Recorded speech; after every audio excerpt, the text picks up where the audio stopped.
Hi, I'm Sarah from Jimmy Beans Wool, and today we're going to go over everything you need to know to do block 23 of the Cascade Yarns Knitterati Diagonal Afghan.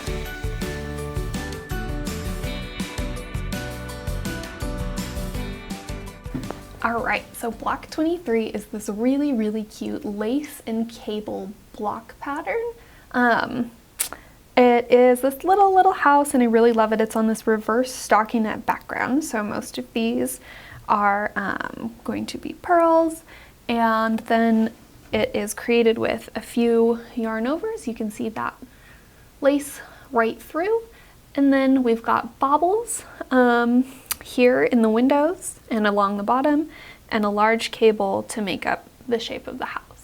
So to do this block, there are, of course, all of your basic techniques, and you can find the link to our basic techniques video in the upper right-hand corner of your screen right now. And that's where we'll go over things like knits and purls, how to knit through the back loop, and basic increases and decreases. Since this block is a little bit more complex, we do have a few more increases and decreases to go over today, and then we'll also show you how to do these cables to make sure that everything is pretty straightforward. So let's go ahead and get this out of the way and pull our swatch over. Okay, so the first thing that you'll need to know are the decreases. So we're gonna go in order of size. You already know a basic knit 2 together, and if you don't, you can go ahead and check out our basic techniques video to get the hang of that. You'll also need to know how to knit 3 together. So it's just as straightforward as it sounds. You're gonna take your right hand needle and slip it knitwise into the next 3 stitches on your left hand needle. I'm gonna yarn over and knit and slide those 3 loops off. So it just creates 1 stitch where you previously had 3. The next thing you need to know is the knit 4 together, and it is exactly the same. So you're going to go ahead and count out 4 loops on your left hand needle, slide your right hand needle knitwise, and this can be a little tricky, but you're going to slide it knitwise into all 4 of those stitches, yarn over and pull through. Make sure not to split your yarn. So that creates 1 stitch from where you had 4 previously. So if we pull this up and take a look at it, you can see that the stitches are a little bunched up, but it creates a nice shape, and that's how you're going to be creating some of those windows in this cute little house. Okay, so next we're going to go over our increases. We have covered the make one right and the make one left in the basic techniques video, but I'm going to show you the purl make one right and make one left. And it's essentially the same concept. You are just going to be purling into that lifted bar that you create instead of knitting. So it's pretty straightforward. You do want to start by identifying this bar in the middle of your 2 stitches. So let's see, when you pull up your knitting and you give it a little tug, you can see that there's a bar in between, and that's what we're going to be working with. So this first one is the purl make one right, and you're going to insert your needle, your left needle, from back to front and lift up that bar. So let's do that again so you can see if I can create a little contrast here. I'm just rotating my left needle and using the tip to pick up that bar from back to front. Then I'm going to bring my working yarn to the front and purl into the front leg of that stitch. Make sure not to split my yarn. There we go. And slide that off. So there is your purl make one right. So let's go ahead and do that one more time.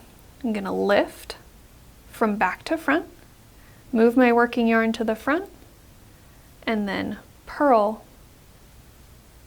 that bar.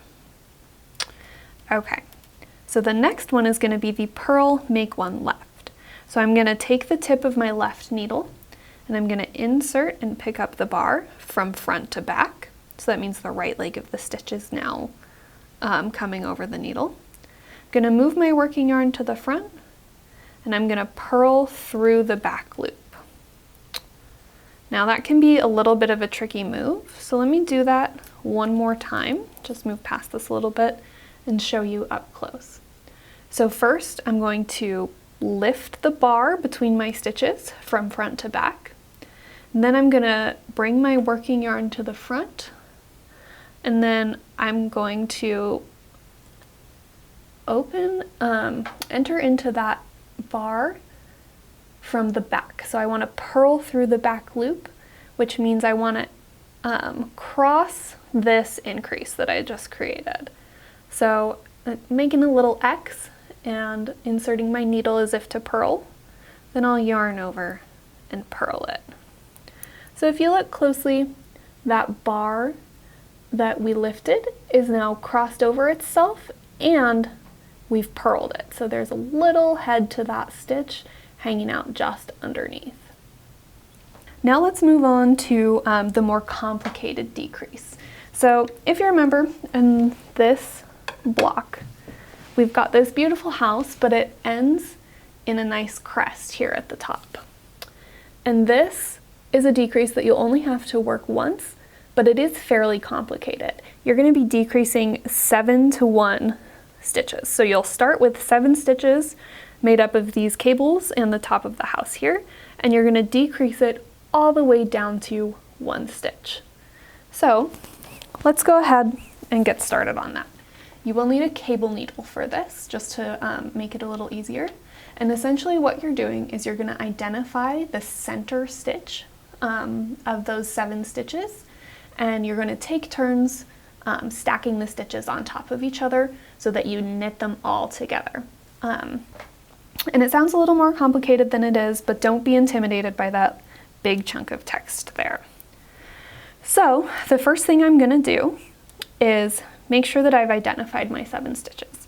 So these next 7 stitches on my left hand needle, 1, 2, 3, 4, 5, 6, 7, are going to be referred to in that number order. And the 4th one is your center stitch. So the first thing I want to do is slip the first stitch to my right hand needle. Then I will place the second stitch on my cable needle and hold that to the front. Then I'll slip the 3rd stitch and knit the 4th stitch. So this is your center stitch, the one that you've just knit. Now I'm going to slip that stitch that I just knit back to my left hand needle, and I'm going to use the tip of my right hand needle to lift the 5th stitch, lift it over the center stitch and slide it off. Then I'm going to slide the center stitch back to my right hand needle, lift the 3rd stitch and slide it over the center stitch.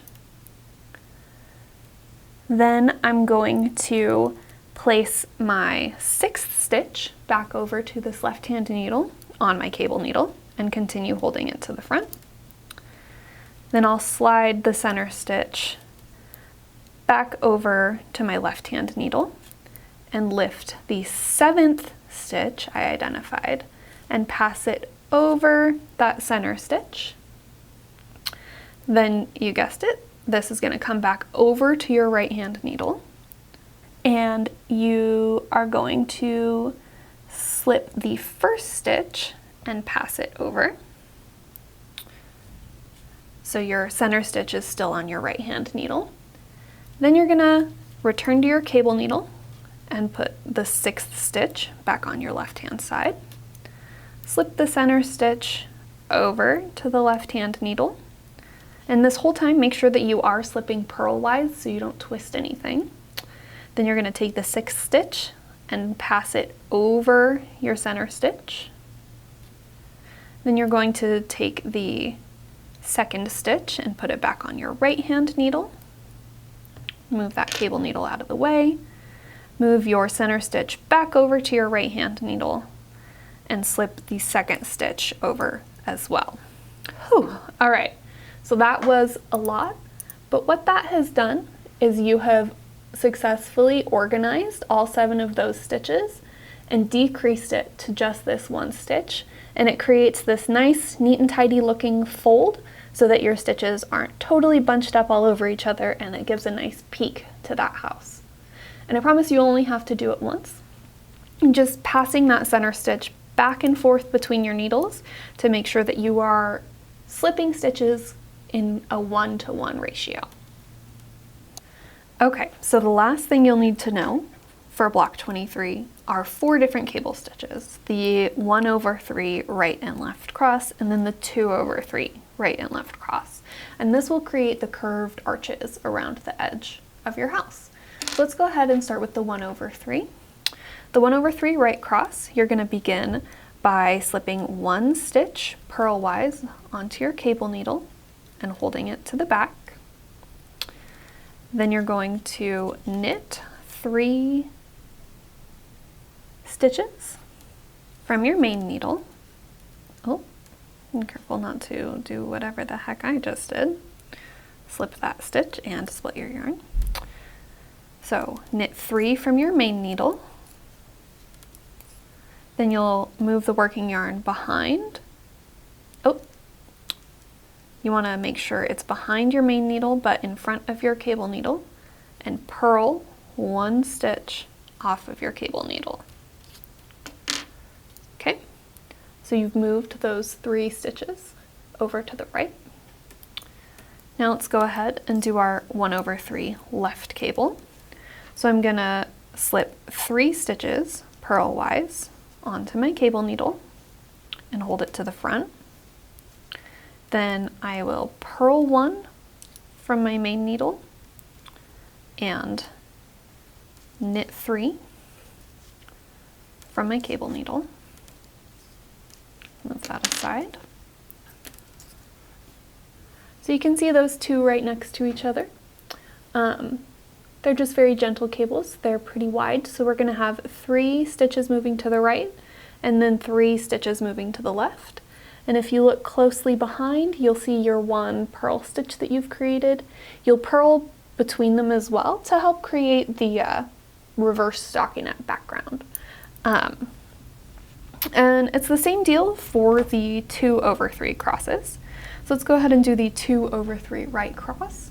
You're going to grab your cable needle and slip 2 stitches to your cable needle. This one's twisted, so I just untwisted that. And I'm going to hold those 2 stitches to the back.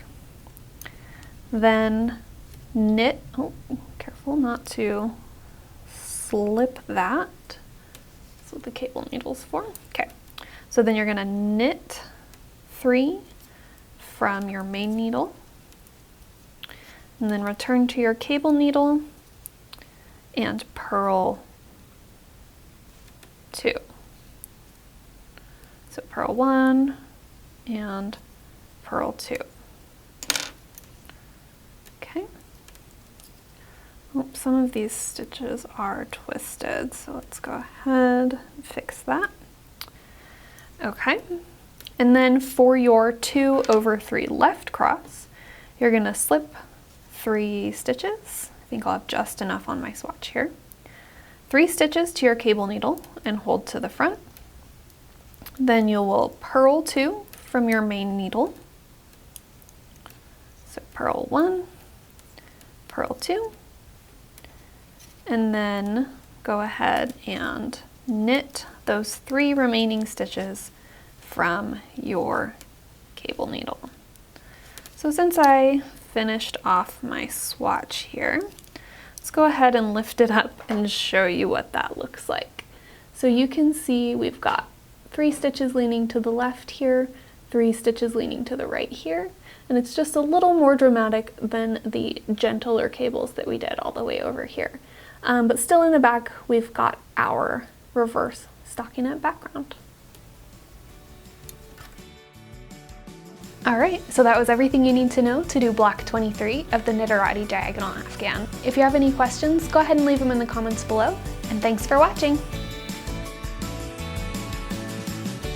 Thank you so much for checking out this video. If you liked it, please give us a thumbs up and consider subscribing because we have a lot more yarn reviews, tutorials, and other fiber fun like that. Happy crafting!